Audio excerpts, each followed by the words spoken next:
Welcome back, children, to the 7th part of the chapter, that is formatting in Microsoft Word. So today we are going to learn about the working with the tabs. What is tabs? Tabs means tabs is a key which is mentioned in your keyboard. So what are the uses of the tabs in the keyboard and how it works in the Microsoft Word? We are going to learn about all of these things. So now let us start. The most common way to indent the text is to use the tab key. Tab की का सबसे ज़्यादा इस्तेमाल या use हम text में indent करने के लिए यूज़ करते हैं. Next, it is used to move the cursor at specific spaces in a documents. हम इन टैब का यूज़ किस लिए करते हैं कि आप कर्सर को मूव करा सके एक स्पेसिफिक स्पेस के साथ डॉक्यूमेंट्स में. मतलब अगर आप टैब पे क्लिक करेंगे तो वो जो आपका कर्सर है वो एक स्पेसिफिक स्पेस के साथ साथ वो मूव करता रहेगा. Tab stops are set every 0.5 inch. Tab जो स्टॉप होता है हमारा, जब हम टैब पे क्लिक करेंगे तो वो हमें हर बार 0.5 इंच के डिस्टेंस पे स्टॉप होता रहेगा और उसके बाद वो कर्सर मूव होगा.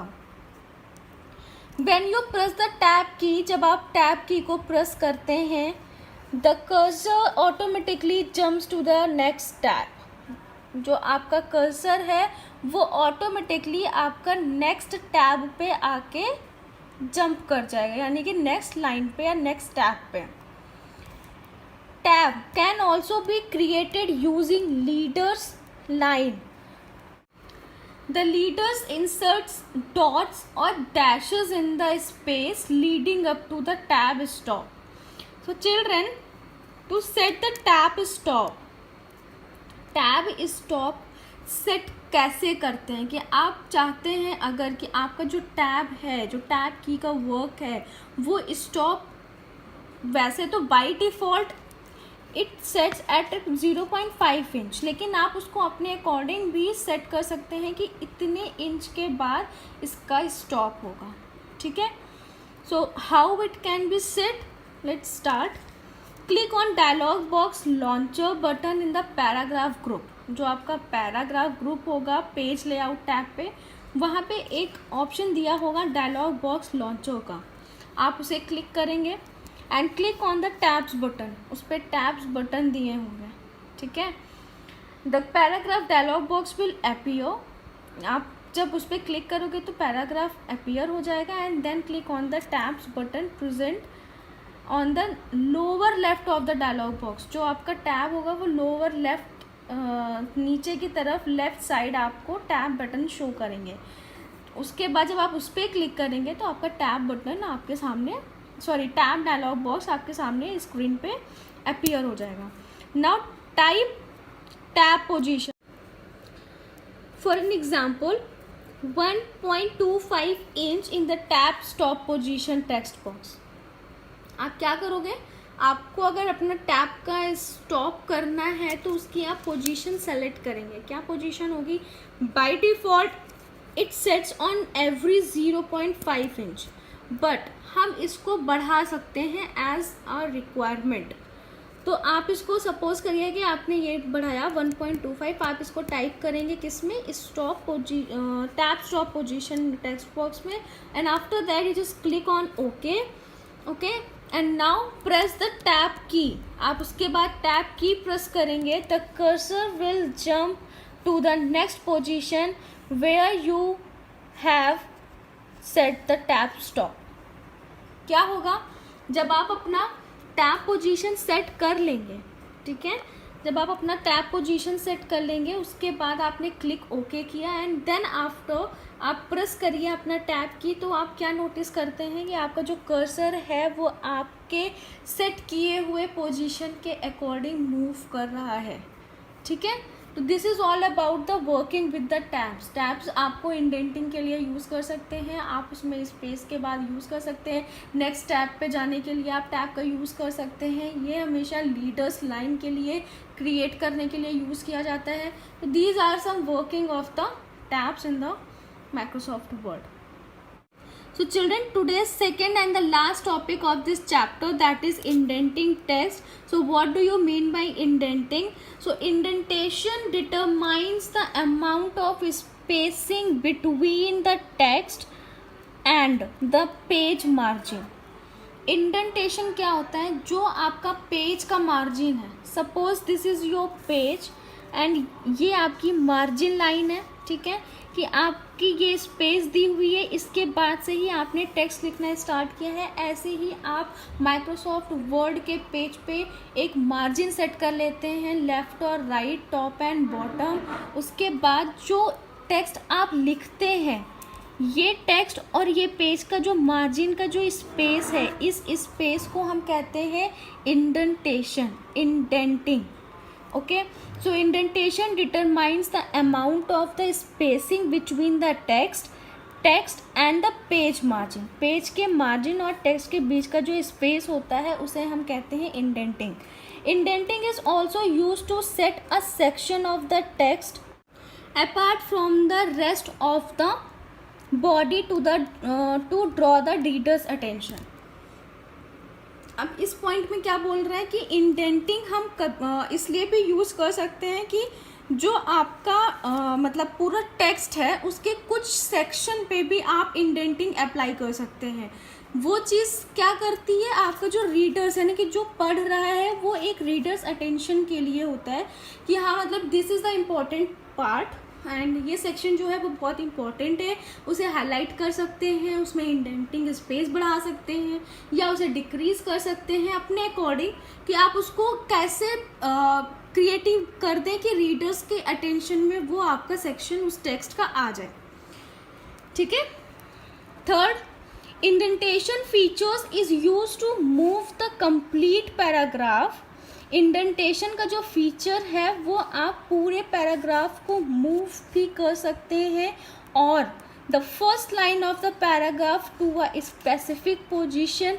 जो पैराग्राफ आप लिखते हैं उसकी फर्स्ट लाइन को आप एक स्पेसिफिक पोजीशन दे सकते हैं, आइदर फ्रॉम द लेफ्ट और द राइट मार्जिन। आप उसको लेफ्ट या राइट मार्जिन में सेट कर सकते हैं। इंडेंटेशन पूरा पैराग्राफ को भी आप इंडेंट कर सकते हैं, या फिर आप पैराग्राफ की फर्स्ट लाइन को इंडेंट कर दीजिए कि वो लेफ़्ट या राइट से उसका जो मार्जिन होगा उसको सेट कर लीजिए। And there are some steps are given that how to apply the indenting. First, select the text to be indented. आप पहले उस टेक्स्ट को सेलेक्ट करिए जिसे आपको इंडेंट करना है, right. And after that click on the increase indent button in the paragraph group on the home tab। आपको अगर इंडेंट इंक्रीज करना है तो आप इंक्रीज इंडेंट के बटन पे क्लिक करेंगे जो आपके होम टैब पे दिखेगा पैराग्राफ सेक्शन में। Half inch away from the left margin. Suppose आपने शिफ्ट कर दिया half inch away left margin, ये आपकी लेफ़्ट मार्जिन है, इस लेफ़्ट मार्जिन से आपने हाफ इंच इसको स्पेस दे दी, उसके हाफ इंच के बाद वो लिखना स्टार्ट हो गया। Click on the decrease indent button. अगर आप इंडेंट को डिक्रीज करना चाहते हैं कि ये जो टेक्स्ट लिखा है वो इस पेज मार्जिन के बीच की स्पेस जो है बहुत ज़्यादा है, उसे आप डिक्रीज करना चाहते हैं तो आप डिक्रीज इंडेंट पे क्लिक करेंगे, जो भी अगेन आपके होम टैब के पैराग्राफ सेक्शन में मिलेगा। उसमें क्या होता है, आपका जो टेक्स्ट है वो हाफ इंच क्लोज हो जाएगा लेफ्ट मार्जिन के। Okay, now there are one more thing that these are two combination keys which help you to increase and decrease the indent. Okay, this is the shortcut keys. Control plus M। अगर आप control के साथ M press करते हैं तो यो increases the indent। Okay, आपकी जो indent है it would be increased, whereas you can also select the control plus shift plus M। ये कॉम्बिनेशन की आपकी इंडेंट को डिक्रीज करता है, it decreases the indent. Okay, so overall children this is all about the indenting text. So children look at this image, this is the image for indenting a text, this is the window. Okay, ये आपका text लिखा हुआ है, ये आपके paragraph लिखा हुआ है और ये आपकी लेफ्ट मार्जिन है। तो आपका पैराग्राफ और लेफ्ट मार्जिन के बीच का ये जो स्पेस है इसे कहते हैं इंक्रीज इंडेंट। अगर आप इंक्रीज करेंगे तो ये स्पेस आपका इंक्रीज होता रहेगा, राइट। डिक्रीज इंडेंट में आप देखिए, अगर आपका जो मार्जिन है लेफ्ट मार्जिन और आपका ये टेक्स्ट यहाँ से स्टार्ट है तो इसके बीच का ये जो स्पेस है वो डिक्रीज हो गया है as compare to first one. तो इसे कहते हैं डिक्रीज इंडेंट। इसे आप डिक्रीज कर सकते हैं और इसे आप इंक्रीज भी कर सकते हैं। तो इसी को कहते हैं हम indent, indenting the text. Okay, indenting का ओवरऑल जो यूज़ होता है चिल्ड्रंस, वो होता है आपके टेक्स्ट को अट्रैक्टिव बनाने के लिए। Most of the time you can see that कभी कभी होता है कि आप जो टेक्स्ट लिखते हैं वो बहुत मेसी हो जाता है because there was no indenting, nothing, no space between the lines, line spacing नहीं है, इंडेंटिंग नहीं है। तो ये सारी चीज़ें बहुत मेसी सा लगता है, वो चीज़ पढ़ने में भी नहीं अच्छी लगती, आप उसको रीड भी नहीं कर सकते क्योंकि उसमें आपको इंटरेस्ट नहीं आएगा। इंडेंटिंग का यूज़ इसीलिए करते हैं कि आपका जो टेक्स्ट है वो आपके एक पर्टिकुलर स्पेस के बाद हो। आपने अपनी बुक्स देखी होंगी, आपकी इंग्लिश की जो बुक्स हैं, आपकी हिंदी की जो बुक्स हैं, उसमें जो पैराग्राफ होते हैं वो कैसे लिखे होते हैं कि इंडेंटिंग स्पेस के साथ। यहाँ से स्टार्ट हुआ एक पैराग्राफ, ठीक है, यहाँ ख़त्म हुआ, उसके बाद नेक्स्ट लाइन यहाँ से स्टार्ट हुई, ख़त्म हो गई, फिर नेक्स्ट पैरा यहाँ से स्टार्ट हुआ, फिर नेक्स्ट पैरा यहाँ से स्टार्ट हुआ। तो ये जो इंडेंटिंग स्पेस है ये आपको पैराग्राफ और आपके टेक्स्ट को, आपके डॉक्यूमेंट को अट्रैक्टिव बनाती है और आपको ईजिली समझने में भी आसानी होगी कि आपने उस टेक्स्ट में क्या लिखा है या क्या लिखा है, आपको इंटरेस्ट भी आएगा उसको पढ़ने के लिए। Okay, I hope you all understand this chapter. In this chapter we learn some advanced features of the Microsoft Word. So if you have any queries, any doubts related to this chapter, so you can ask frequently and enjoy your day and keep studying and stay fit and stay healthy. Thank you and have a nice day.